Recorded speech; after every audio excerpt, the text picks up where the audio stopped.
Lahat ng padala mo may resibo. Pero ang tanong, may bumabalik ba? Kamusta, mga Kamani Smart? Welcome back sa ating channel. Alam mo, isa sa mga pinakamasakit na katotohanan na kinakaharap ng maraming OFW ay ito. Araw-araw kang nagtatrabaho sa ibang bansa, buwan-buwan kang nagpapadala ng pera sa Pilipinas, pero kapag dumating ang emergency at kailangan mo ng tulong, ikaw pa rin ang walang mahugot. Masakit, di ba? Yung pakiramdam na ikaw ang nagbibigay ng lahat, pero kapag ikaw naman ang nangailangan, parang wala kang matakbuhan. Ang mas nakakalungkot pa minsan, yung mga taong pinakatinutulungan mo, sila pa ang unang nakakalimot sa mga sakripisyo mo. Parang baliwala lang ang pagod at puyat mo. At gusto kong linawin, hindi mo kasalanan ang magmahal. Hindi mo kasalanan ang maging mapagbigay. Natural sa ating mga Pilipino yan. Pero nagiging mali na ito kung sa sobrang pagbibigay mo, nakakalimutan mo ng protektahan ang sarili mong kinabukasan. Kasi kailangan nating tanggapin ang katotohanan. Hindi habang buhay, may padala. Paano kung magkasakit ka? Paano kung biglang mawalan ka ng trabaho? Paano kung gusto mo nang umuwi for good? Handa ka ba? O aasa ka lang din sa iba tulad ng pag-asa nila sa'yo ngayon? Kung gusto mong siguraduhin na hindi masasayang ang lahat ng paghihirap mo, kailangan mong magtayo ng boundaries. Hindi para maging madamot, kundi para protektahan ang iyong sarili at ang iyong future. Kaya naman, narito ang 3 OFW boundaries sa pera na dapat mong simulan ngayon din. Boundary number 1. Huwag ipadala ang lahat. Alam ko, gusto mong ibigay ang best para sa pamilya mo. Pero tandaan mo, hindi mo mapupuno ang baso ng iba kung ang sarili mong baso ay walang laman. Simulan mo sa maliit. Magtabi ka ng kahit 10% ng sahod mo para sa sarili mo.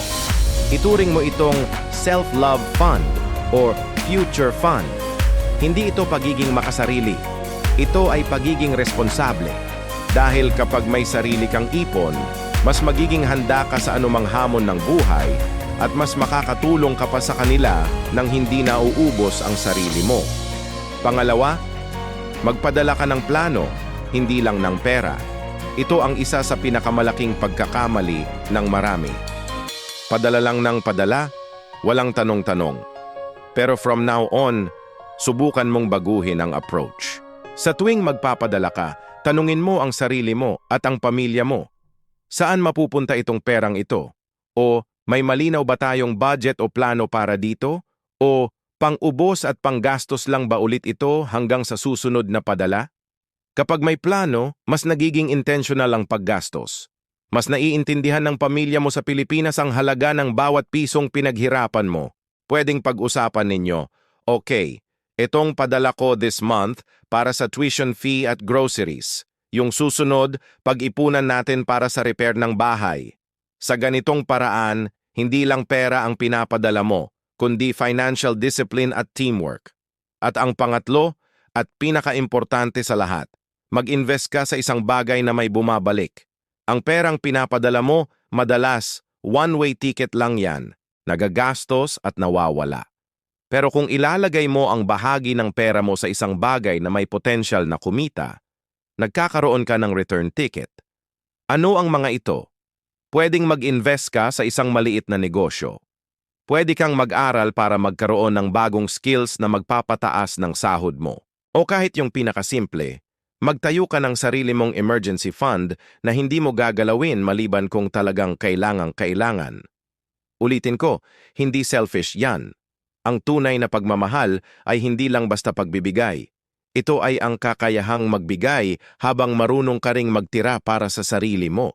Dahil ang pinakamagandang maibibigay mo sa pamilya mo ay hindi lang pera, kundi isang future kung saan kasama ka nila at hindi ka na isang walking ATM machine.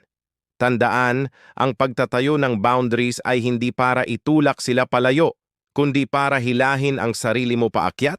Para sa huli, lahat kayo ay aangat. Sa susunod nating episode, isang napakasakit pero importanteng topic ang pag-uusapan natin, ang pinakamalaking pagsisisi ng isang OFW. Siguradong makaka-relate ka dito, kaya huwag kalimutang mag-subscribe at i-click ang notification bell. Maraming salamat sa panonood. Mag-iingat ka palagi at tandaan, ang tunay na padala ay yung may bumabalik din sa'yo. Hanggang sa muli,